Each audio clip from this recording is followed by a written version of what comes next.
Berikut ini bersama-sama kita Audiotune Lovers akan mendengarkan bab 83 masih dalam kisah Jangan Salahkan Aku Selingkuh, buah karya Renita April. Segera saja, let's check it out together and find it out what is going on. Enjoy listening. Dimas termenung di kursi rodanya. Dia menatap pemandangan luar lewat jendela kamar rumah sakit. Angin malam tidak membuatnya untuk beranjak dari sana. Dimas membiarkan angin malam bertiup menerpa wajahnya.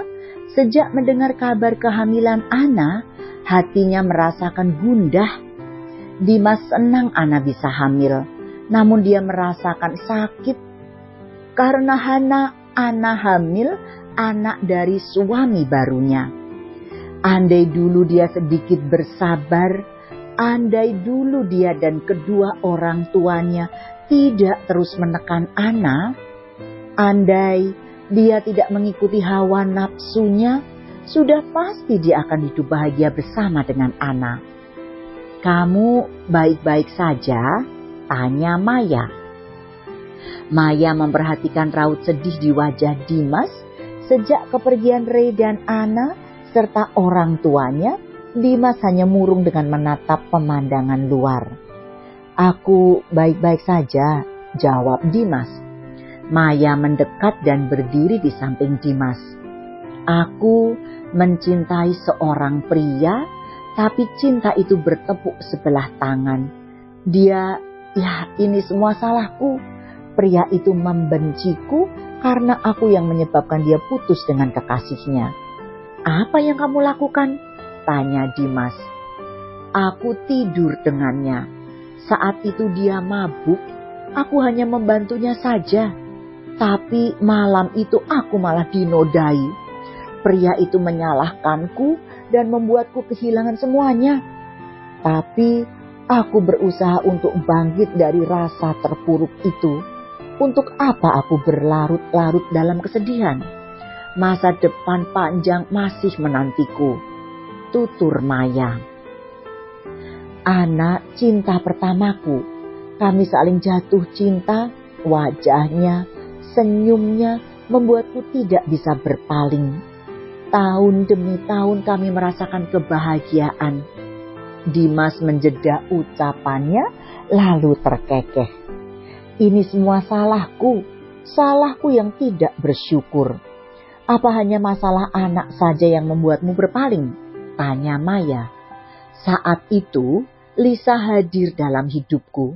Aku menyukainya, dia tampak menggoda dengan wajah manisnya. Aku tertarik padanya lalu menjalin hubungan terlarang." Dimas tertunduk lesu.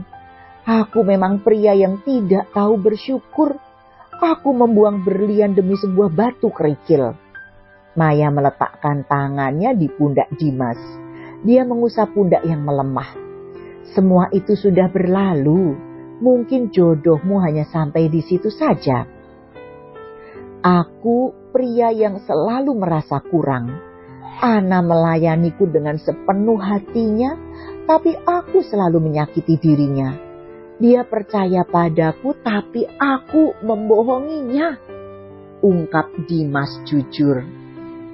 Maya menurunkan tubuhnya, dia menatap wajah Dimas yang bersedih. Maya mengangkat wajah itu dan menghapus bulir air mata yang meleleh di pipi Dimas. "Kamu sudah meminta maaf dan Nyonya Ana sudah memaafkan kamu. Lanjutkan hidupmu. Apa kamu tidak kasihan terhadap kedua orang tuamu?" Dimas mengangguk. "Aku sudah berusaha, tapi hatiku menolaknya. Aku masih mencintainya. Memang akan terasa sulit karena kamu enggan untuk membuka hatimu. Ikhlaskan semuanya, maka hatimu akan merasakan lapang. Percayalah padaku," ucap Maya. "Apa kamu mau membantuku?" tanya Dimas. Maya tersenyum. "Aku akan membantumu. Kamu tidak akan meninggalkanku, kan?" Maya tersentak. "Aku tidak akan meninggalkanmu. Setelah kamu sembuh, aku akan pergi menjalani hidupku seperti semula." Dimas tampak kecewa, dia menundukkan wajahnya lagi. Maya menjadi salah tingkah. Memangnya apa lagi yang harus dia lakukan setelah Dimas sembuh? Bukankah mereka akan menjalani hidup masing-masing? Kenapa kamu sedih lagi? Tanya Maya. Karena semua orang yang kucintai akan pergi dariku, jawab Dimas lirih. Wajah Maya merona mendengarnya. Apa itu artinya Dimas mencintai dirinya? Rasanya itu tidak mungkin. Lagian terlalu cepat untuk itu. Mereka hanya beberapa waktu saja saling dekat. Aku akan bersamamu, kata Maya. Dimas mengangkat wajahnya, dia tersenyum. Terima kasih Maya. Sudah malam, waktunya tidur. Iya. Maya membantu Dimas bangkit dari duduknya. Dimas berbaring di atas brangkar pasien. Maya duduk di kursi seperti biasa dan sudah menjadi kebiasaan Dimas, Maya akan mengusap kepala Dimas agar tertidur. Dimas mulai memejamkan matanya, dia tertidur karena belayan tangan yang begitu lembut. Maya menguap, dia juga merasakan kantuk. Maya menundukkan wajahnya di atas ranjang pasien, dia tertidur dalam keadaan duduknya.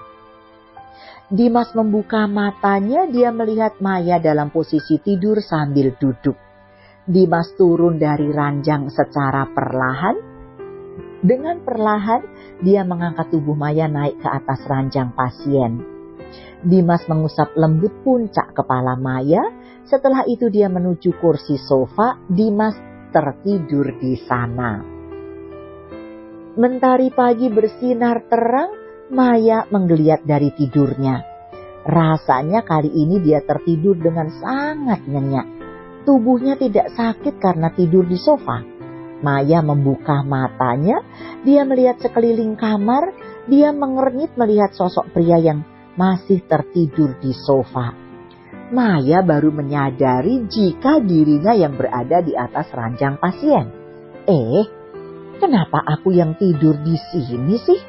Pasien yang sebenarnya malah tidur di sofa, gumam Maya. Maya turun dari ranjang kasur, dia menghampiri Dimas yang masih tertidur. Dia malah tidur di sini. Maya melangkah masuk ke kamar mandi, dia menyiapkan air hangat untuk Dimas membersihkan diri. Selesai dengan itu semua, Maya kembali menghampiri Dimas. Dimas, sudah pagi, ayo bangun, ucap Maya sambil mengguncang tubuh Dimas pelan. Dimas menggeliat dari tidurnya, dia membuka matanya dan melihat wajah cantik Maya sudah berada di depan wajahnya. Aku sudah siapkan air hangat, kamu bersihkan dulu tubuhmu ya, kata Maya. Tolong bantu aku bangun, tubuhku rasanya kaku, pinta Dimas. Kenapa tidur di sini? Malah aku yang tidur di brangkar pasien. Aku kasihan padamu, tubuhmu pasti sakit karena terus tidur di sofa. Hari ini aku akan minta pulang pada dokter, aku sudah sembuh sekarang, kata Dimas. Aku tidak apa-apa, ini sudah tugasku menjaga kamu. Maya memberikan senyum manisnya, Dimas membalas senyum Maya. Dia memberikan tangannya, Maya segera membantu Dimas untuk bangun. Ringankan tubuhmu, kenapa kamu begitu berat? Kata Maya. Maya menarik tangan Dimas untuk bangun, namun tubuh yang ditarik tidak juga bisa bangkit. Sandal yang dipakai Maya licin karena baru saja keluar dari kamar mandi. Tubuh Maya hilang keseimbangan. Buk! Maya terjatuh di atas tubuh Dimas. Tapi yang lebih mengejutkan lagi, bibir keduanya saling bersentuhan. Maya langsung bangkit dari tubuh Dimas, wajahnya merona malu. Dimas bangkit dari tidurnya, tadinya dia hanya mengerjai Maya. Dia sengaja agar Maya susah untuk menarik tubuhnya. Tidak taunya Maya malah terjatuh. Aku akan ke kamar mandi sendiri, ucap Dimas. Biar aku membantumu, kata Maya. Tidak usah, kamu tunggu di luar. Setelah selesai aku akan memanggilmu, kata Dimas. Dimas masuk ke kamar mandi. Dengan segera dia menutup pintu. Jantung Dimas berdebar-debar. Niat hati ingin mengerjai Maya malah mendapat keuntungan yang tidak terduga. Maya mengusap keningnya yang terbentur kepala Dimas. Lalu bibirnya yang telah bersentuhan dengan bibir Dimas. Tadi itu apa ya? Tanya Maya pada dirinya sendiri. Dimas keluar dari kamar mandi, segera Maya menghampirinya. Tadi aku minta maaf, ucap Dimas. Memangnya kamu ada buat salah? Tanya Maya. Dimas mengusap tengkuknya, dia menjadi malu untuk bicara.